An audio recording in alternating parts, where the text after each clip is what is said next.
nila, yan daw ang ating susi to world domination. The Ang pagiging- housekeepers. Okay. Worldwide. Worldwide. Ang pagiging masipag. Oo. Pinky, marami bang Filipino sa The Hague? Para mahirap yung tanong na yon, sandali lang isipin ko. Kasi Marami ka madalas doon lang nakakasalubong? kami sa mga activities ng pro and anti. So, yung napupuntahan namin, syempre, puro Pilipino. Pero sa yung mga ilang beses na nakakain kami naman sa labas, mangilan-ngilan. Pero hindi pa rin kami kasi talaga nakakaikot. Maraming mga kailangang subaybayan at i-monitor dito. So, doon kami nakatutok, Corina. So ano na ang nangyari, Pinky, since bumitaw kami sa iyo kanina, meron na bang bagong naipresenta? So, sa mga oras na ito na they are already on their second session. Again, as mentioned a while ago, there are 3 sessions today, tatlo yan.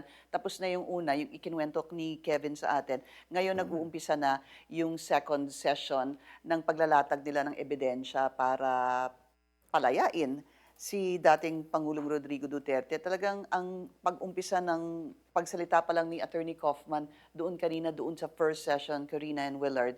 Actually, sinabi niya, nagbigay siya ng apile sa Philippine media at sa mga nagko-cover nito na ang kanilang magiging depensa sa dating Pangulo ay hindi para i-disrespect yung mga deceased o ipawalang bahala yung loss of lives. Yun yung naging unang tema ng kanyang opening speech this morning.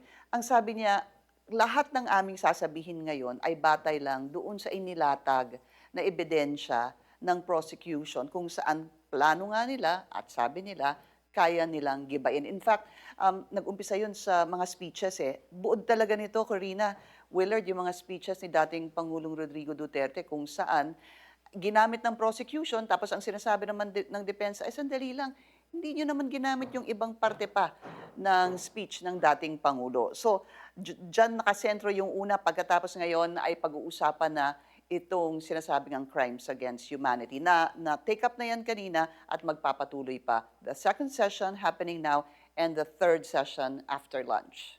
Pinky, we're just curious, saan nagmo-monitor yung mga kaanak ng mga biktima ng drug war? At least yung mga lumipad dyan sa The Hague, sila ba ay nasa public gallery? May impormasyon ba? I would just assume, Willard, because they were there the first 2 days. Ngayon kasi hindi ko sila nakikita kasi ako yung medyo, hindi ako nakakababa doon dahil nga nandito ako sa taas. Si Kevin ang nandun, tanungin natin sa kanya yan mamaya. But I can just assume that they will be there. So pati yung grupong Duterte Panagutin ay nagmo-monitor din sila. May nakita tayong ibang Human Rights Watch group na nag-monitor din. We're gonna try to interview them after the second session during the lunch break here para makakuha tayo ng ilan pang mga pahayag, saloobin ng ilan pang mga grupo na nagmo-monitor ng proceedings. Kasi Corina, Pinky, I can just imagine yung nararamdaman ng mga kaanak kung pinasisinungalingan ng depensa ang alegasyon ng mga namatayan. Oo nga, sana lang kasi English kung napapaliwanag sa kanila ito.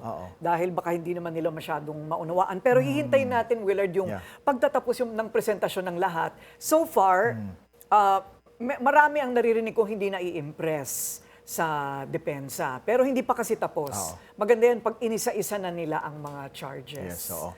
Ayun. Meron pa silang panahon ngayon at bukas. Yes, at abangan natin yan. Bukas, Pinky, is an exciting day, right? Because there's going to be a rebuttal of the defense. Yes, ang tawag nila doon, Corina, closing remarks of the defense, the prosecution, and the lawyers of the victims. Parang yun na yung ending ng hearing bukas. But anything can still happen. Anything is subject to change. But so far, there's been no notification from the ICC. So yun ang ating matutunghayan bukas.